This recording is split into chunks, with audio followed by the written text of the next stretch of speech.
Amy Lee was described in court as a good-looking girl until she fell victim to the foul practice of snorting cocaine. She was booked in 1930 in New South Wales, Australia. Laura Bell Devlin was arrested in 1947 after she murdered and dismembered her 75-year-old husband with a hacksaw, throwing some of his body parts in the wood stove and the rest in their backyard in Newark, Ohio. Devlin was cooperative during police questioning, admitting that she had beaten her husband after he threw a dish at her. She initially refused to take off her stocking cap for her mugshot as her hair was a mess. Emily Hemsworth, 24, killed her 3-week-old son but could not remember any details of the murder. In 1925, she was found not guilty due to insanity. Jean Malpet, 51, was arrested as an anarchist in Paris in 1894.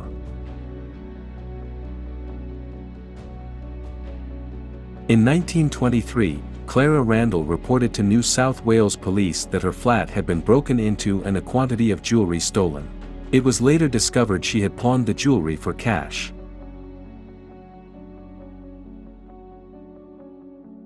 Catherine Flynn, 34, was sentenced to 6 months in about 1871 in Newcastle, England, for stealing money. Kathleen Ward had convictions for drunkenness, indecent language, and theft. She obviously enjoyed thumbing her nose at the authorities, as she deliberately fluttered her eyes to ruin this long-exposure mugshot. She was arrested in New South Wales in 1925. Apolline Minna, 19, was arrested for conspiracy in Paris in 1894.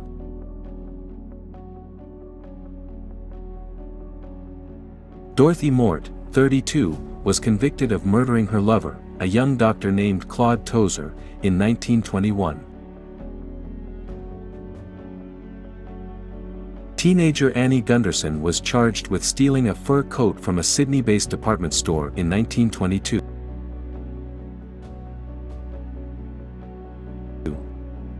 Maddie Brown was sent to the Nebraska State Prison on September 25, 1917, for larceny from a person in Douglas County. Larceny of a person was often the legal term to describe pickpocketing. She spent a year there.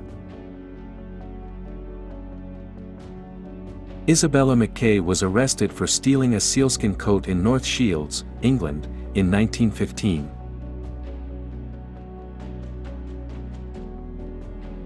Alice Adeline Cook of New South Wales, Australia, was convicted of bigamy and theft in 1922. Caroline Clotilde, 43, was arrested as an anarchist in Paris in 1894.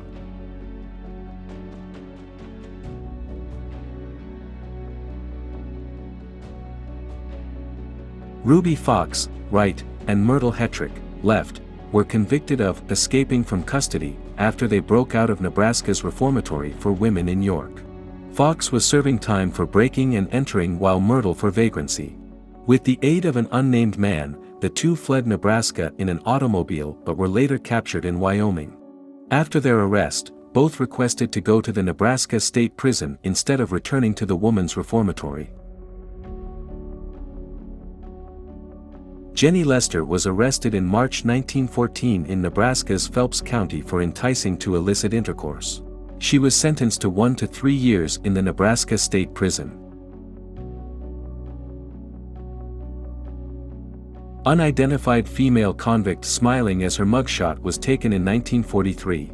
According to author and researcher Mark Michelson, missing dates for old mugshot photos can sometimes be estimated based on the clothes the subjects were wearing. Edith Towle was arrested multiple times, usually on charges of petty theft. Her last crime, or at least her last booking on police records, was in 1897 for stealing apparel and a watch. Helen Jerebeck was a repeat offender, having been arrested before for petty theft. This time, Jerebeck was booked in Boston after leading police on a foot chase through the city. She was arrested on 2 counts of larceny. One count was for stealing a purse from a woman in a department store and the other was for shoplifting hosiery. Laura Hawk, 18. The charges of her arrest written in the police ledger from the Vancouver Police Department are not legible, but it does state that Hawk was arrested on Halloween in 1919. Lulu Williams was arrested and brought into the Indianapolis Metropolitan Police Department in 1896. Details of her arrest are unknown. Incomplete records for many mugshots that date back to the 1800s like Williams is common since they occurred so long ago when methods of record keeping were still inefficient. Mary Shannon was sentenced to 2 years in the Nebraska State Prison for mayhem in May 1925. It's unclear what exactly her crimes were, but the legal definition of mayhem is the criminal act of disabling, disfiguring, or cutting off or making useless one of the members, leg, arm, hand, foot, eye, of another either intentionally or in a fight, called maiming. Sarah McDonald, 22, was arrested during a murder investigation involving the discovery of a baby's corpse inside a suitcase behind a house in a wealthy neighborhood in Providence, Rhode Island. After McDonald was arrested, she claimed that the 11-month-old had died of natural causes, but an autopsy revealed the baby had been beaten to death. She was charged for her baby's murder and sent to jail. Some later speculated that McDonald dumped the baby in the yard of a rich family who she used to work for because she had gotten pregnant by one of the family's sons. Sybil Wolfe, 23, was arrested for grand larceny on April 12, 1911.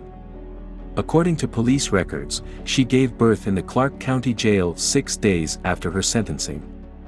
Wolfe was later pardoned by the Washington governor for her crime and sent home to Iowa.